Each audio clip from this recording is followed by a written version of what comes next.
to the TCI headquarters. We've got Dallas Country Club Cameron over here. We got Steeler Will over here. You'll never see me wearing Panther colors because they never win. What, they played last night? They played last night, yeah. All right, welcome back to TCI's Tuesday Tiger Talk. We're going to, on normal schedule this week, going to review what was said Monday, Tuesday, and talk a little bit about the game last Saturday. Cameron, you and I were there on Monday. We actually got both coordinators, which we haven't had since the preseason. So it was like, here we are 3 games into the season, and we finally get coordinators to talk about, it wasn't just about this week's game. It was about a whole bunch of stuff. I guess let's start with Wes and some of the things you heard from him yesterday. Yeah, so obviously, it seems like he's pretty happy with how his unit's progressing. I think I'd agree with that. And he talked a lot about the way they've adjusted into this year in his second year as defensive coordinator, but he was very quick to jump into the next matchup, obviously, because while they've proved a lot early, they haven't played Florida State yet. They haven't played a prolific offense like that. And he talked about the issues that Florida State presents, and it relates a lot to the struggles that they had with Riley Leonard, where it's that gap integrity and making sure, obviously you want to rush the passer, but if you go flying right by him and he steps up in the pocket, you're screwed. So he was talking a lot about that and what that presents. And then obviously the other thing you talked about was Johnny Wilson, but he feels like Clemson has a decent amount of length and can try to mitigate. Obviously, it's a 6'7" guy. You're not going to be able to. Only 6'7" corner. Yeah, he's like, I don't have a 6'7" corner, but he feels like he has the group. But they have to adjust to Keon Coleman, Jaheim Bell. Those are the other names you listed. But it seems like he's pretty optimistic going into this week. But he's really focused, and that was the biggest thing I gathered from him. Yeah, he talked a lot about just kind of the progression of the defense. I think he's pleased. Talked about the freshmen. Yeah, real pleased. Obviously, what he saw from Barnes this past week, what he's seen from Parker consistently. Obviously, Peter Woods coming in. So, that's been one of the bright spots, obviously, so far on the offense and the defensive side. Is Dabo talked a lot about this freshman class and how they had nailed a lot of the guys, and we're seeing some really good production from freshmen. Really haven't seen from.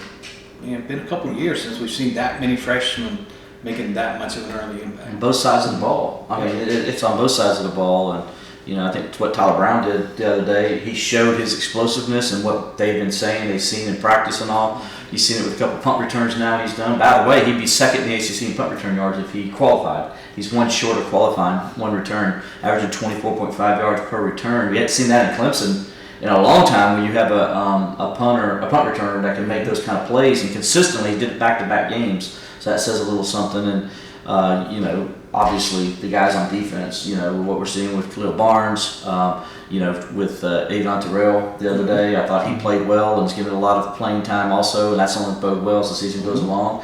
And then Peter Woods and TJ Parker they're phenomenal. And those two guys, they could be starters really if they wanted to put them in there. I guess that, like Dabo did last week at the game, he made them coach starters. Yep. So. Yeah. And we also got Woodaz yesterday. He's a great kid. Kind of played with the fans the way you wrote about receipts. Yeah, so it's too funny because Woodaz, obviously, the week before, he kind of put a target on his back, and that's what I said, because he straight up told everybody he felt like Will Shipley on that pick six, and that's bull talk from a linebacker. And then a week later, what did you say at the press box? You said it's like the bear jumped on his back. Yeah. He returned to 59 yards, which is pretty good for a linebacker. The guy had the angle on him. Yeah, but then they asked him, the bear got on his back. He's like, so what was it? Everybody's like, dude, you could have cut back. You could have scored. And then everyone's like, oh, you're not fast enough. You're not fast enough. And he's like, you know what? He pulled the receipts up because they have those stats of who's the fastest player on the field. And he's like, the only dude faster than me on Saturday was Avon Terrell. And he's like, I was going 21 miles an hour. And he literally went and reached for his phone. He was like, I will show you right now. So do not question Wade Woodaz's speed because he was moving. He was going 21 miles an hour at the start. But by the time he got to the 40, he was not going 21 miles an hour. I can guarantee you that. Because I told you I'd say That's a question, right? Well, hey, look, a linebacker isn't used to running 70 yards. This is not what it is, you know. So he ran 30 or 40, and then the bear jumped on his back, and he got a little heavy. Hey, I'll take interceptions every week. I don't care whether it's exactly. That's great. And speaking of that, we saw where they did the 100-yard dash at halftime. I don't know if you guys saw that. And so they had like different classes, all 4 students do it. And so the freshman won, but they had to carry these big old footballs with them. And the senior, he got down there to about the 2-yard line, and he just fell flat on his face. Because it's so hard to run that far. People don't realize how hard that is to run. He fell flat on his face. It was hilarious. I did see that. I'm not a fan of that. Yeah. The talk on the sidelines is Clemson's turned into minor league baseball. Yeah. Well, that is kind of or Atlanta Braves. Clemson doesn't need to do that to get fans in the stands. We got to chase Right? I mean, you just, I don't know. Okay, don't compare the Braves and the Freeze to the minor league. Well, I mean, that's kind of what that is. You just didn't have the Freeze in there.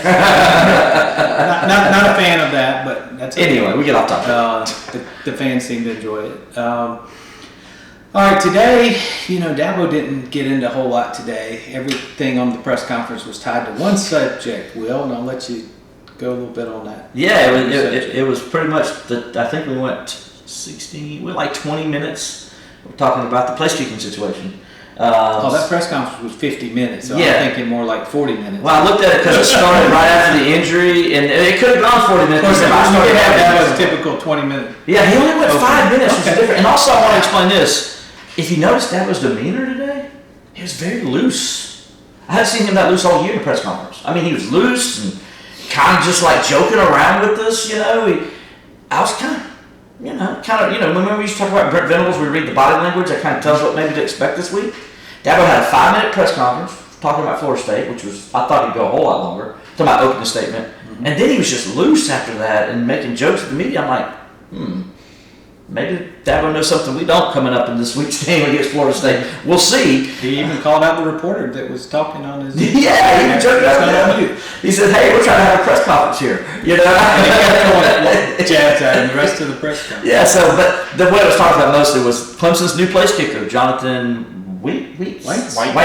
Jonathan Whites. Excuse me, Jonathan. But I'm sure you understand since I just found out about you yesterday. So Dabo talked about that in of course the story we reported that this was a move Dabo was making, and Dabo confirmed today that he's going to be the starting kicker. Dabo confirmed also that he's going to kick the extra points and short field goals, and that they have long field goals. They're going to go with Robert Gunn, and obviously kickoffs are going to continue to be Robert Gunn, who's actually, I think he's had one kickoff that hasn't gone through the end zone. Well, and it's funny because Dabo said, yes, he's the starter. And then he tried to backtrack a little bit and said, well, we got to see how the week goes and warm-ups go. But he already said it. So you know what that meant to me? What? That meant, okay, I just told the media something I hadn't told the player. Yeah, exactly. I think that's what it meant to me too. So and then they asked me, what did Robert say to you? He said, well, he kind of tried to play it off. So I don't know if he's had that conversation yet. But he did own up to it. And so it looks like there will be a change. There is a change at place kicker, which is something I think Clemson needed to do. And it's an interesting story, though, Dabo.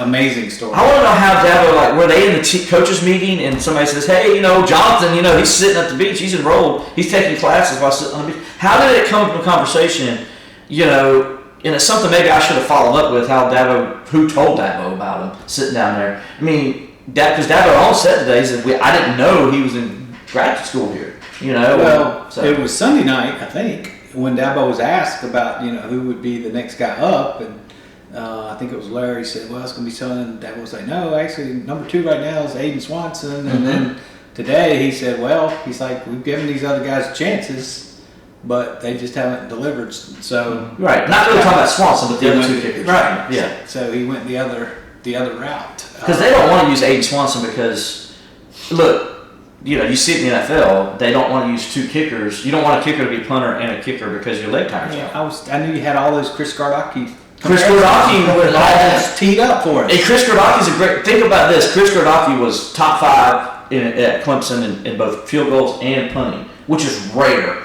that you find an athlete that can do that. But when he got to the NFL, they quickly said, no, we just want you to punt because your leg does get tired when you're punting, kicking off, and doing field goals. you're going to get tired. And I think that's kind of where Clemson is with this. You want it specialized to where you got a guy he's not going to be tired at the end of the game. He can make that kick he needs to make. Yeah, and so I guess he had a job lined up in New York. Yeah, at an apartment. And New York apartments are not cheap. No. He's doing something where he's making money. That's for sure. Wall Street thing. So just amazing story. Obviously, it'd be more amazing if he does some great things Saturday and helps Clemson to a victory. I'll tell you what. How about a walk-off game winner on Saturday? Well, Dabo said that he didn't want to see that. No, yeah. He said my heart cannot handle that. I know, Dabo, you may not want to see it, but you might not have a choice. Another thing to talk about was R.J. Mickens was asked about, Florida State, and I didn't hear that. I didn't hear Florida State say that. Maybe they did, maybe they didn't. But a reporter asked him, did he, hear the comments of Florida State? So they were coming to Death Valley to win the game, and they would do this. I don't know what the context of that was, but R.J. Mickens was asked about it. He kind of, answered it, but didn't answer it. Like, we were about Clemson. We played our standard, but at the same time, you could tell, hearing that kind of like jolted up a little bit. So then I followed up with does it feel weird? You got somebody else coming to your house. They're ranked in the top 5. You guys aren't. You're the underdog at Clemson. Hasn't happened, in case you're wondering, since 2016 when Louisville came to Death Valley and was the underdog. And he kind of perked up a little bit about that, I thought, when I told him that. And he says, well, yeah, we don't ever think about being the underdog, but I guess we are in this sense, And so it was interesting. It wasn't any banter or he said anything that could be bulletin board material, but you could tell it sparked his interest a little bit. Too smart for that. Yeah. Mm-hmm. All right, guys, that's a synopsis of a couple days of interviews, little talk about last week's game. Obviously, nobody's talking about last Saturday game now. It's all about Florida. Well, there was a game last Saturday? And everything. So, that was a preseason game. Dabo said he didn't get any, but he just got 2 in a row. Yes. So, but he had to play Duke first, though. Now the season starts. Unfortunately, you're starting with a loss in the conference, no wiggle room, no mulligans. This guy wrote yesterday, and we talked in our videos, talked on the site, Clemson fans, get there early. Yes. First off, get there. Stadium needs to be packed. I was shocked to hear there's 12 tickets. Ross say there were still a couple dozen or something tickets left. I was like, Dabo jokes like, well, the Kickers family will take care of that. Yeah. But get there, but don't just get there. Get there early because traffic. Everybody's getting there at the same time. Get there pregame. Get there before the team runs down the hill. Because if this game was at night, that place would be packed 2 hours for kickoff. It would be a great atmosphere. Why not do that for this game? Get there at 10 o'clock. I remember there was a game here a few years ago, or last year maybe. And I think it was the Wake Forest game, where Wake Forest came in ranked in the top 10. And Clemson people came early, and they packed the place out. And it was packed early before the game even started. That's what I want to see on Saturday. Come be live. Clemson's going to need you. They need you. That defense is going to need you because that Florida State offense is going to be a headache. And they need you in the first quarter. Don't show up in the second quarter, and the game could be out of hand by then. Exactly. Show up early and make a difference. All right, folks, stay tuned to the Clemson Insider for the most complete coverage of Clemson athletics.